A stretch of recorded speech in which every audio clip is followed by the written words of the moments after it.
Good morning. Hello, hello, hello. It's time for 5 a.m. Wake and Breakthrough. I'm your host, Naketa Thigpen, and I'm excited to be with you this morning. Good morning, Egan. Welcome to 5 a.m. Wake and Breakthrough. Oh, thank you for the hearts this morning. Great energy. Good morning, TC, Forever Young. I like that name. It's really interesting. If this is your first time on 5 a.m. Wake and Breakthrough with me, Naketa Thigpen, please give me a thumbs up, a hello, a hey, anything you want. Good morning, Monique Eversley. We want to welcome all the newbies. We want to welcome people who are watching this on the replay. I hope all of you are able to hear it this morning. One of my favorites, Julia JP, says she couldn't hear it the last couple ones. I want to make sure you can. If not, good morning. You may want to uninstall and reinstall Periscope. You know it's only 6 months old, so it's kind of new and it's still maybe buggy. Good morning, Upper Deck 2009. I love these names. Good morning, Blue Eyes 81. Welcome. So for those of you who are unfamiliar with me, my name is Naketa Thigpen. I'm a women's executive balance advisor, and I help everyone who needs it to increase their focus and infuse balance in life and business. 5 a.m. Wake and Breakthrough is specifically about breaking through all the barriers that prevent you from doing that, so you can be the most successful person that you're supposed to be, that you're designed to be, that you're destined to be in your life. So that's why we start with early risers, at least as far as the East Coast goes. And we do have quite a few international followers, which is awesome. I love early risers. And I know it's late for you guys, but whatever works, I'm all about it. If you're not able to make 5 a.m. Wake and Breakthrough, watch the replay. I still look and love the heart love. I'm still excited. And we repurpose everything so you guys can see it later, because sometimes you need to be able to share it, way after you've had your Periscope moment. All right, this is awesome. I'm excited. I get thrilled and energized and fueled. Not really fueled, more so recharged with heart love. So tap on your screen and send as much love when you agree, when you understand, when you get it, even when it doesn't feel good. My job is not to make you feel good. My job is to motivate you to impact, to action. That's my job. I want you to be impacted so that you act. You're not always going to love me, and that's okay. I'm totally okay with that. But I do want to see heart love, though.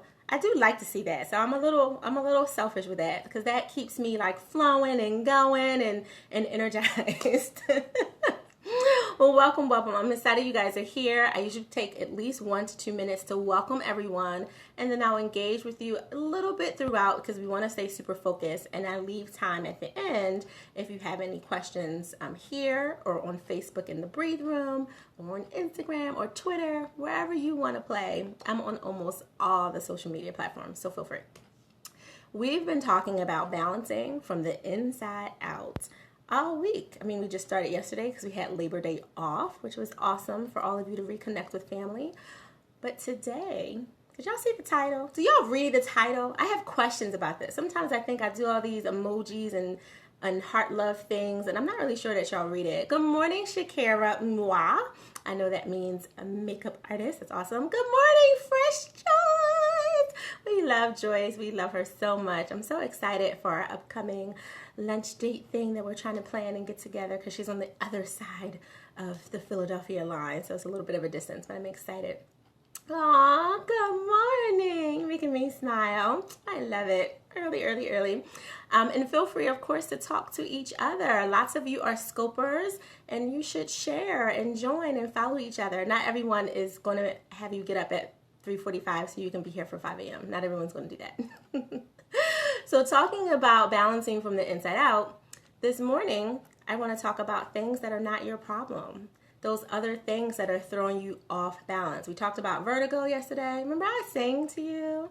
Vertigo. Okay, I'm gonna stop. But today, I want to really look at what's not your problem, that we're making our problem, and it's the reason we're unbalanced, and then we're looking back as regrets. First partaker. That's me. I've definitely done it. I've done it up until last week. You fight through it all the time, because I'm really good with boundaries, especially in business and definitely in my life. But every once in a while, someone creeps in or something creeps in, and somehow that became your problem. So I'm going to start all the way back and come all the way forward. For those of you who are parents and you have little people and you need help with your little people because you have to go to work, because I know I'm totally guilty too. Totally guilty. You have little people and you need help with your little people so you can go to work, so you can go to the bathroom, so you can go handle one child has a longer, more involved appointment than another, or a school assignment, or anything, whether it's in or out of the house. You often find yourself in a place. Good morning, honey, get the money. Good morning, Marguerite. I see you just joined. I hope you're lacing up your sneakers. You should be almost at the asphalt right now. It's 5:06. Some of you may need help. So you, whether you struggle with asking for help or not, when you really want it with your little people, you'll ask for it, right? You'll ask your mom, your dad, your siblings, maybe if you have really good neighbors, a sister friend, you'll ask someone when you really need it because it's in the best interest of perhaps that other child, or it's the safest thing for the one child, period, because maybe you have an appointment that you can't take them with because you won't be able to monitor them. You're asking for someone else to make your situation their problem, their burden for that moment. That's not a problem. That's what family and friends are for. You're supposed to do those things.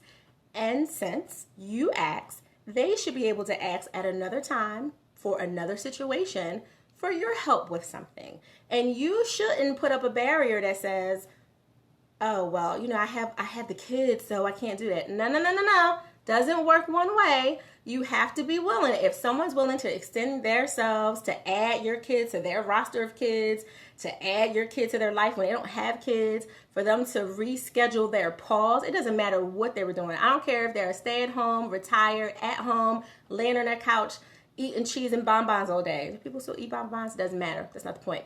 It doesn't matter what they're doing. You just ask them to interrupt their life to help you. So 2 years from now, 6 months, 3 days, 4 hours, whatever it is, if they ask you for something reasonable, you should be willing to shift yourself a little bit and make room for your sister burden, right? Bear ye your brother's burden. That's from the Bible. That's not from Naketa Thigpen. That's where that makes sense.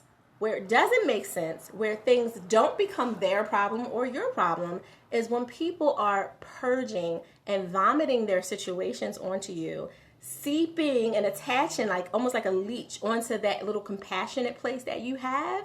And they're like, oh, but I really need this. I really want this. You're the only person who can do this for me. Whatever this is, it doesn't matter. It could be your supervisor at work saying, oh, I have such a horrible situation at home. I really need to leave. Can you cover me? It could be a coworker. It could be an employee. It could be a client. It could be a sibling, your spouse, your child. When they're purging and leeching themselves on you, and you know it, when someone is giving you one more story, like every time you talk to them, every time you call, every time you engage, it's always something. And there's no space for you to say, hey, I'm a person, I have life, I have situations happening. There's no room for me to even feel comfortable to ask you for anything. But every time I call, talk, engage with you, there's always something going on that somehow becomes my problem. And I'm not talking about bearing your brother's burdens that are realistic, reciprocal situations. I'm not talking about being an ear and listening to someone. I'm talking about those people, and you know who they are, who are vomiting. They're vomiting all the time, whatever their situation is, business, life, personal, doesn't matter. They're vomiting like a 3-year-old almost, and there's no space for you, but they expect it to be your problem. They expect you to totally understand, and you do. There are times you fall right into it. Thank you for the heart, love. Thank you. I know when I get real deep, y'all stop. Y'all be like, she going in. I ain't got time for this. She making me tired. It's all right. Impact to action. Naketa Thigpen. Impact to action. I want you to remember that all week. Okay?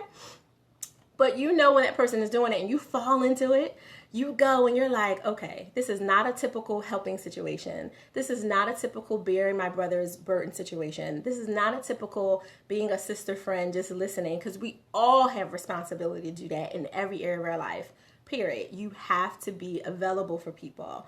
But that doesn't mean that you're accessible. You have to be really, really careful. I'm kind of going with a different theme that day, but I'm going to insert that right in because it makes sense. You have to be, hi, Patricia, welcome, welcome.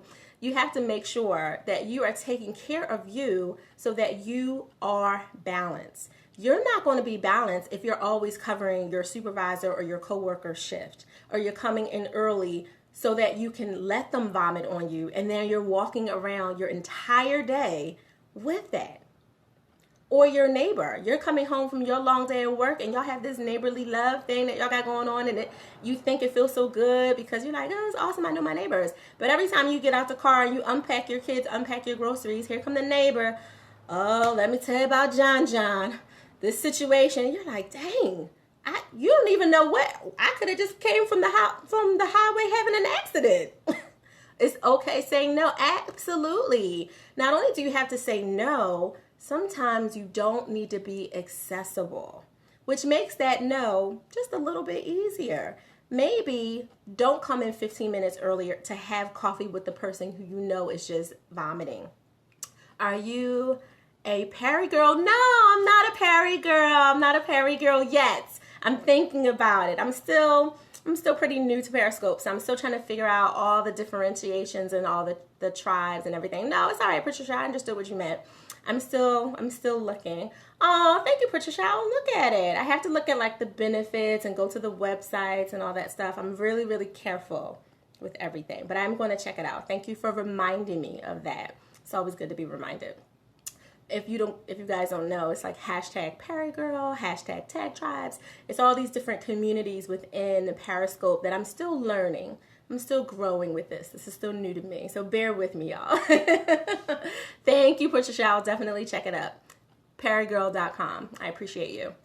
So I want you guys to be mindful of creating your boundary with everything you need to be balanced by removing yourself from that accessibility. Stop answering the phone call after the clock has gone off for you, for your family. If you're coming home, you already gave your drive time to your friend, family, foe, whoever it is that just pulled up into your life, and you're making time for your sister friend on the phone or your spouse or your coworker to give them some extra you couldn't do at work. That's great. That's awesome.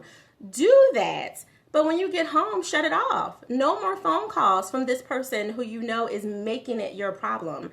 And now you spend another 2 hours on the phone with them. Dinner wasn't done. Your husband, wife was upset with you or frustrated because it's like, you didn't come in here with energy for us. You weren't present for us.